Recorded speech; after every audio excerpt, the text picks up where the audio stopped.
Le mois dernier, j'ai eu un petit peu la flemme de faire mon update lecture. Et du coup, je me suis dit que comme j'allais vous poster la vidéo sur la passe miroir, j'avais rempli mon quota de vidéos lecture du mois. J'avais pas pensé que du coup, quand je ferais ma prochaine update lecture, qui est celle-ci, j'allais devoir vous parler de 2 mois de lecture d'un coup.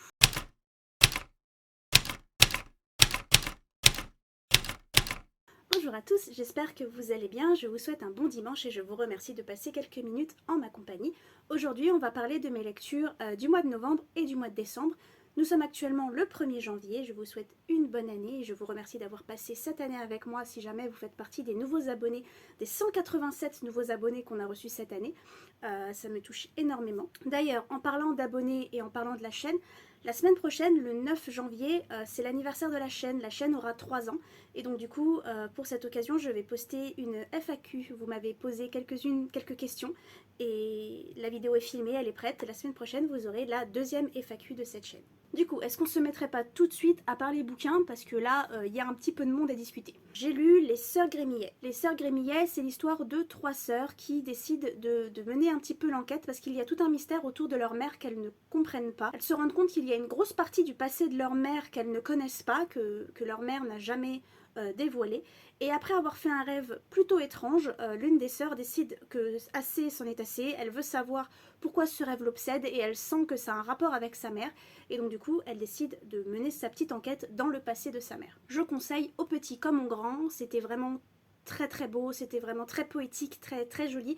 On a l'impression que c'est du fantastique mais au final c'est pas fantastique du tout, c'est très ancré dans la réalité mais il y a quand même ce petit côté un peu onirique derrière qui est vraiment très joli et beaucoup porté par les dessins. J'ai ensuite lu Blanc autour de Wilfrid Lupano. Blanc autour se passe en 1832 et c'est l'histoire d'une des premières écoles pour femmes noires aux États-Unis. À la base, l'école était principalement pour les femmes blanches. L'institutrice décide d'accueillir une femme noire.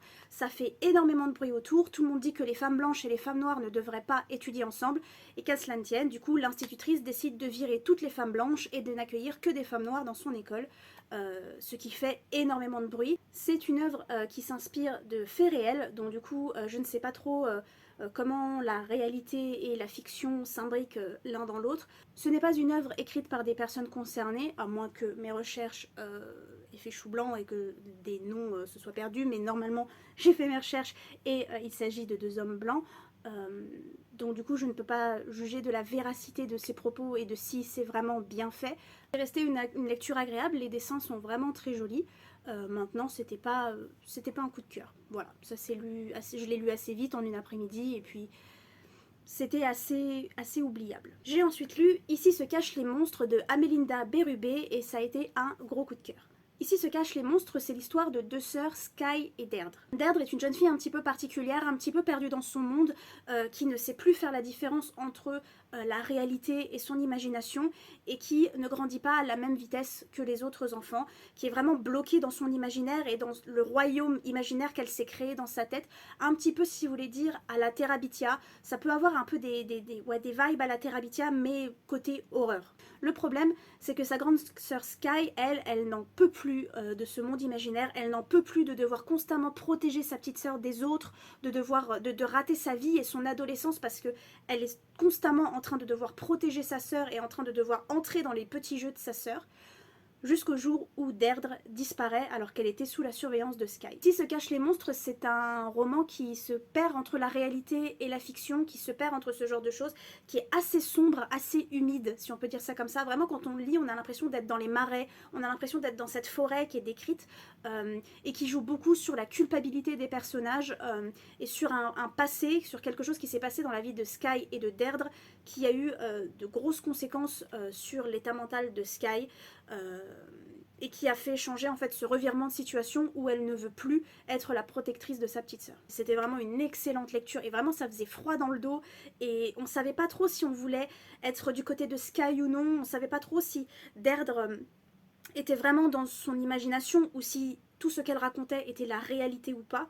Lisez Ici se cachent les monstres de Amélinda Bérubé, je vous jure que si vous êtes assez friand d'horreur ou si en tout cas vous voulez commencer avec l'horreur, je pense que vous pouvez commencer par là. Franchement, c'était une super lecture et je vous la conseille à 100%. Ensuite, j'ai lu le tome 4 de La Passe Miroir, La Tempête des Échos. Il n'y a pas besoin que je vous en parle ici car j'ai déjà fait une vidéo sur toute la saga que vous pouvez retrouver sur ma chaîne. Faisons maintenant un tir groupé pour toutes les bandes dessinées que j'ai lues par la suite parce qu'il s'agit de tous les tomes de Lou. Lou, c'est une saga de bande dessinée qui a bercé mon adolescence, que j'ai adoré et que j'ai lu et relu en boucle jusqu'au tome 5 et j'étais jamais allée au-delà du tome 5. Du coup, à mon travail, on vient de recevoir le dernier tome de Lou, enfin en tout cas le premier tome de la nouvelle saison de Lou, Lou Sonata, et comme j'avais très envie de le lire, je me suis dit bah, je vais tout reprendre depuis le début et je me suis fait une après-midi Lou où j'ai lu tous les tomes de Lou. Lou, c'est l'histoire de Lou, qui vit seule avec sa mère célibataire, qui est autrice techniquement et qui écrit un livre de science-fiction, mais qui passe surtout sa journée à jouer aux jeux vidéo plutôt qu'écrire, donc ça avance pas des masses. Non, je ne me sens pas du tout attaquée par ce personnage. Et l'histoire de Lou commence par le fait qu'elle a un gros coup de cœur sur son voisin d'en face depuis la maternelle qui s'appelle Tristan. Elle en est raide dingue et l'histoire tourne un peu autour de ça, des amitiés, des amours, du fait de grandir, de la famille. On peut se retrouver dans beaucoup de choses chez Lou, comme le fait pour certaines personnes de vivre avec un parent célibataire. Les premiers amours, les amitiés qui se font, qui se défont, le fait de grandir, d'aller dans d'autres écoles. Au bout d'un moment, il y a son immeuble qui prend feu par exemple. Elle va en vacances chez sa grand-mère en plein milieu, perdu dans la campagne. Enfin voilà, puis les premières vacances entre amis, puis le fait qu'en grandissant, on se fait des amis qui sont complètement différents. Le fait d'avoir une meilleure amie et d'apprendre à grandir son cercle d'amis et de pas juste donner son affection à une seule personne. C'est aussi beaucoup sur la recherche de soi. Ne vous attendez pas, avec Sonata, à trouver une Lou qui sait enfin ce qu'elle veut faire de sa vie et qui arrive enfin à ne pas faire d'erreur entre guillemets ou à ne pas se tromper de chemin. Parce que déjà dans Sonata, qui est donc le 8e tome je crois, si on compte tous les tomes, c'est toujours un peu le bordel dans la vie de Lou. Toujours un peu le bordel. Le gros souci que moi j'ai avec la saga Lou, c'est qu'elle est absolument parfaite, 5 étoiles, jusqu'au tome 5. Et ensuite, je ne comprends pas ce qui s'est passé à partir du tome 6. Et je pense que je suis pas la seule. Dans le tome 6, on tombe dans un espèce d'univers de science-fiction où d'un seul coup, Lou est plus grande et il y a des espèces de cristaux partout qu'elle analyse et qui sont des cristaux qui ont l'air magiques, qui ont l'air, voilà, qui sont apparus nulle part et va comprendre ce qui se passe. La mère de Lou se retrouve à travailler pour une espèce de société secrète lancée par le gouvernement qui l'ont engagée elle parce qu'elle est autrice de science-fiction et du coup elle sait apparemment de quoi elle parle quand des cristaux magiques débarquent dans le monde. Je ne comprends absolument pas où l'auteur a voulu en venir avec ça. Je pense que je ne suis pas la seule. Je pense qu'il y avait peut-être une métaphore ou une espèce de coup de folie, de quelque chose de vraiment sortir du moule qu'avait été Lou, je sais pas, mais je ne comprends absolument pas comment ce qui est arrivé avec ce tome qui tombe comme un cheveu sur la soupe et dont on ne parle presque plus par la suite. C'est pas qu'on n'en parle plus, mais le tome suivant se passe avant l'arrivée des cristaux, donc là du coup on n'en parle pas, et le dernier tome de la première saison de Grandes Aventures ou Vers de Nouvelles Aventures, je ne sais plus comment s'appelle ce tome, En route vers de nouvelles aventures, en parle mais très brièvement, comme si, ça y est, cette histoire n'existait plus, comme si ça n'était pas arrivé, comme si, je sais pas ce que je fais avec ma bouteille là, comme si, voilà, et Sonata en fait mention, mais pendant même pas une demi-seconde, pendant juste une case, et quel était le rôle de Lou là-dedans, pourquoi ces cristaux sont apparus, pourquoi, et je pense que c'est à partir de là que moi et une petite partie de la fanbase, entre guillemets, enfin des lecteurs et des lectrices, ont perdu notre intérêt pour Lou, parce qu'on n'a pas compris ce qui se passait. S'il y avait un message ou une métaphore, elle est passée complètement sous le nez. Du coup, pour rester sur les bandes dessinées, j'ai lu une autre bande dessinée jeunesse qui s'appelle Ellie et Gaston, que j'ai lu parce que Pauline de la chaîne Bookin en a parlé sur sa chaîne un petit peu, et du coup j'ai été assez influencée. Et heureusement parce que c'était très sympa. Ellie et Gaston, c'est l'histoire d'une jeune fille qui s'appelle Ellie et de Gaston, son chat qui parle, qui vont en vacances chez la grand-mère d'Ellie où il n'y a pas grand chose à faire. Après une mésaventure plutôt désagréable, Ellie décide que ça en est assez, elle ne veut pas rester en vacances chez sa grand-mère, elle va rentrer à pied et elle traverse la forêt et il se trouve que dans la forêt il se passe des choses pas très claires, des choses un peu magiques, des choses un peu surnaturelles, et elle se retrouve bloquée là à devoir aider les animaux de la forêt et à devoir s'aider elle à sortir de cette situation dans laquelle elle s'est mise toute seule et de sauver la forêt. Je peux pas rentrer dans trop de détails sans spoiler, et puis de toute façon ça reste une lecture jeunesse, ça reste tout mignon. Les dessins sont vraiment très jolis, les personnages sont vraiment très attachants, une très bonne lecture, très agréable, que je propose également pour tous les âges. Il n'y a pas d'âge pour lire de la BD jeunesse. Dans les romans, j'ai lu Tyler Johnson Was Here de J. Coles. Je sais pas pourquoi j'ai toujours envie de l'appeler Jay Nichols. J. Coles. Taylor Johnson was here, ou Taylor Johnson était là en français. C'est un livre qui parle des violences policières sur les personnes noires. C'est l'histoire de Marvin, dont après une soirée qui tourne un peu au vinaigre, perd de vue son frère jumeau Tyler. Pendant une grande partie du livre, on ne sait pas où est Tyler, et ensuite on apprend qu'il a été tué par un policier le soir de la fête. C'est un livre très prenant, c'est un livre qui est pas là pour qu'on dise « Oh mon Dieu, c'était un coup de cœur » ou « Oh mon Dieu, j'ai pas aimé ». C'est un livre qui est surtout là pour nous parler d'une réalité. Je pense que j'ai pas besoin de vous rappeler les actualités récentes, et surtout même probablement les actualités qu'on tait ou que les médias ne parlent pas, parce que ça arrive beaucoup plus souvent que ce que l'on pense. Donc voilà, c'est pas un livre qui est là pour que je sois là pour dire « Oh mon Dieu, c'était un coup de cœur ». Si je vous parle du livre, je n'ai pas aimé la façon dont le livre était écrit, j'ai pas aimé la plume. J'ai lu en français d'ailleurs, donc peut-être que ça vient également de la traduction, mais voilà, il n'était pas là pour ça, il était juste pour me parler d'un fait réel, d'un fait qui se produit probablement tous les jours et sur lequel il faut arrêter de fermer les yeux. Et c'est écrit par une personne concernée et une personne qui c'est J.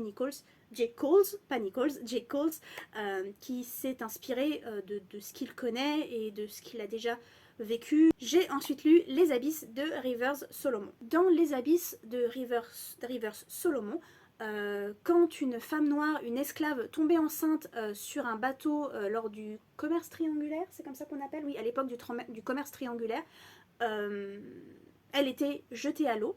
Et du coup, dans ce roman, ces femmes jetées à l'eau ont tout de même donné naissance et les enfants se sont adaptés à leur nouvel environnement qui était l'eau et sont devenus des sirènes. Ces sirènes, elles ont complètement oublié, et il y a toute une histoire autour de la mémoire, elles ont complètement oublié comment elles en sont arrivées à vivre sous la mer, à être des sirènes, ce qui est arrivé à leurs ancêtres, en dehors d'une, qui est une sorte de porteuse de mémoire, qui est une sirène qui, elle, doit se souvenir de tout, se souvient d'absolument tout, et un petit peu la porte-parole de tout ça, celle qui partage cette mémoire, mais qui en même temps doit en subir le poids parce qu'elle est toute seule à se souvenir de tous ces traumas, ce traumatisme du racisme, de l'esclavage et de comment leurs ancêtres ont été traités, que ce soit sur ces bateaux ou sur Terre. Une très belle histoire à la plume assez étrange, alors encore une fois du coup je l'ai lu en français donc ça peut venir également de la traduction. C'est un livre, j'ai l'impression, qui a beaucoup divisé sur Booktube. J'ai l'impression que tout le monde en parlait, tout le monde voulait le lire, et qu'au final, tout le monde n'a pas aimé, et que les avis sont assez tranchés du oui ou du non, et rarement au milieu. Moi, je me trouve un petit peu au milieu. Je trouve l'histoire très intéressante, je trouve les personnages vraiment très intéressants et très recherchés, l'univers également. Je trouve que c'est un texte important, parce que voilà, on parle d'esclavage, on parle de racisme, on parle de ce genre de choses, et de la mémoire des choses horribles qui sont arrivées, du fait qu'il ne faut pas oublier, et du fait que cette mémoire et cette histoire, elle touche encore des gens. Mais j'ai été beaucoup déstabilisée par la plume. Il y a quelque chose dans la plume qui a fait que je pense qu'il y a pas mal de choses que j'ai pas compris. J'ai ensuite lu Le Roi des Fauves de Aurélie Wallenstein, ou Wallenstein. Encore une fois, je ne sais pas comment ça se prononce. C'est l'histoire de trois amis, Ivar, Kaya et Oswald, qui sont accusés de meurtre et qui donc se voient punis par un sort pire que la mort. Ils vont se transformer en berserk. Berserkir. Je crois qu'on dit berserkir. En gros, ce sont des créatures mi-animales, mi-humaines, des créatures vraiment violentes et qui répondent à un maître.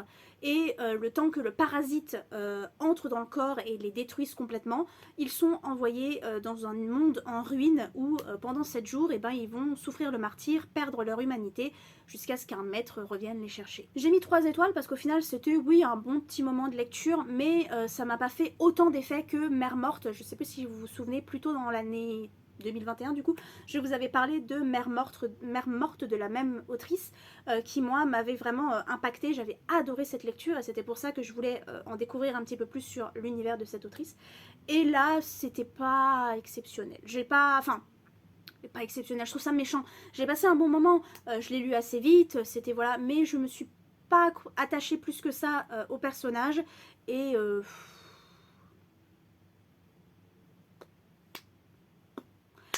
voilà, l'histoire m'a pas transcendée plus que ça.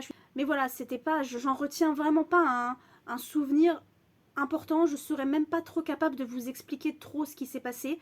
Je vais quand même mettre un très gros trigger warning sur une agression sexuelle sur mineur. J'aurais bien aimé être prévenue avant que ça n'arrive. Voilà, les personnages pas plus que ça, l'univers pas plus que ça, les émotions ressenties pas plus que ça. Voilà, c'était tout un tout un pas plus que ça qui fait que oui, la lecture était pas désagréable et je vous dirais pas ne lisez absolument pas ce livre, mais c'était pas mémorable et voilà. Et enfin, ma dernière lecture du mois de décembre, et celle-là je vous dirais de pas la lire. C'est méchant, mais à la base, je voulais que ma dernière lecture de l'année soit Mexican Gothic pour finir sur une très bonne base. Seulement, j'ai eu une grande flemme de lire ces derniers jours et donc du coup, Mexican Gothic sera sûrement ma première lecture de 2022. Et vraiment, ça part sur des bonnes bases, c'est-à-dire que c'est vraiment super pour le moment, j'adore ma lecture. Mais en 2021, ma dernière lecture a été Scarlett et Novak de Alain Damasio. Je ne me suis pas procuré ce livre par moi-même, je ne l'ai même pas pris à la bibliothèque, il m'a été offert par la maison d'édition Rajo lors de ma rencontre avec un éditeur et une autrice de Rajo. Je vous en ai déjà parlé plusieurs fois sur ma chaîne, n'hésitez pas à aller voir. Et en repartant, ils nous ont offert un livre, ce qui était plutôt cool, un petit livre tout petit, c'est une petite novella. Je ne connais pas du tout Alain Damasio, donc du coup je me suis dit pourquoi pas, voyons voir. Et ben j'ai vu, et en fait j'ai absolument rien de gentil à dire sur ce bouquin, et je veux pas passer pour une... pour une méchante qui va descendre un livre, et j'ai des méchants mots là qui me viennent rien que de penser à ce bouquin. Et je... Scarlett et Novak, c'est l'histoire de Novak, un jeune garçon qui ne vit que par l'intelligence artificielle qu'est son téléphone, qui fait tout pour lui, qui est vraiment... Enfin, on est vraiment au level au-dessus du smartphone, c'est vraiment genre l'assistant personnel qu'est Scarlett, donc le téléphone. Et il se fait agresser pour qu'on lui vole son téléphone. Je sais pas quoi dire, je sais pas comment en parler.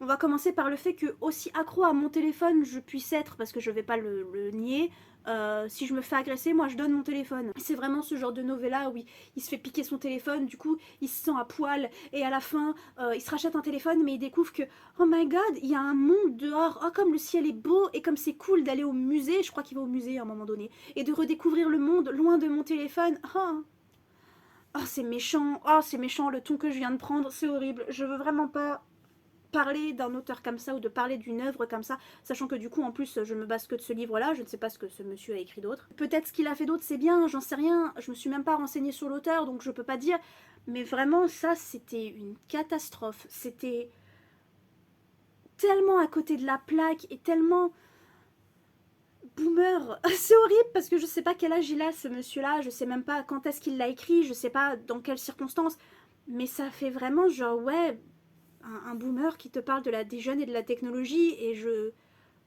dire un truc que je sais pas, je suis peut-être la seule à avoir des détails comme ça et que ça m'énerve, mais le fait de mentionner que l'un des voleurs regarde sûrement du porno gay ou regarde du porno gay, et ensuite de passer par la suite, genre c'est mal de regarder du porno gay, c'est pour ça que c'est un voleur, ou alors il est gay donc c'est quelqu'un de mauvais, ou pourquoi il y a eu ce besoin de dire que ce personnage regardait du porno gay et on y va.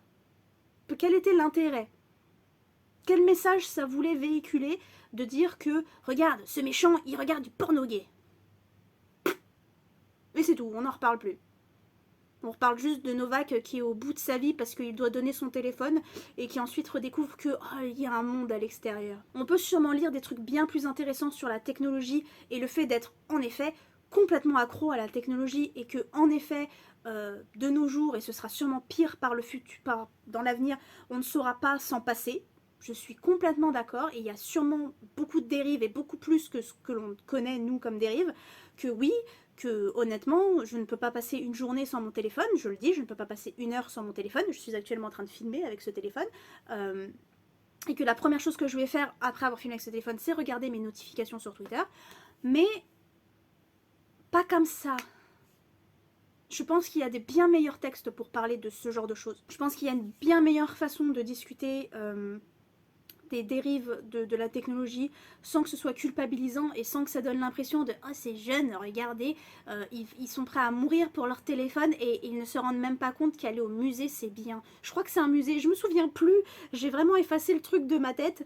Il me semble qu'à la fin, il va au musée et que waouh, c'est incroyable, il s'est rendu compte qu'il y avait un musée, que l'art existait et que la vraie vie existait. C'est horrible. Je vais m'arrêter là parce que je deviens vraiment médisante. Merci d'avoir regardé cette vidéo jusqu'au bout. Du coup, je vous souhaite encore une fois une bonne année. Je vais essayer de monter cette vidéo en vitesse parce que au moment où je la filme, je suis censée la poster demain et que je ne monte pas aussi vite. N'hésitez pas à vous abonner si vous êtes nouveau ou nouvelle sur la chaîne et que cette vidéo vous a intéressé. Je vous remercie. Je vous dis à la semaine prochaine pour ma FAQ et je vous embrasse et je vous souhaite une bonne semaine. Et on vous souhaite encore une bonne année 2022. C'est pas trop mon truc de souhaiter la bonne année. Pour moi, c'est un jour comme les autres. Mais bon, si pour vous, vous voulez souhaiter la bonne année 2022. À la semaine prochaine.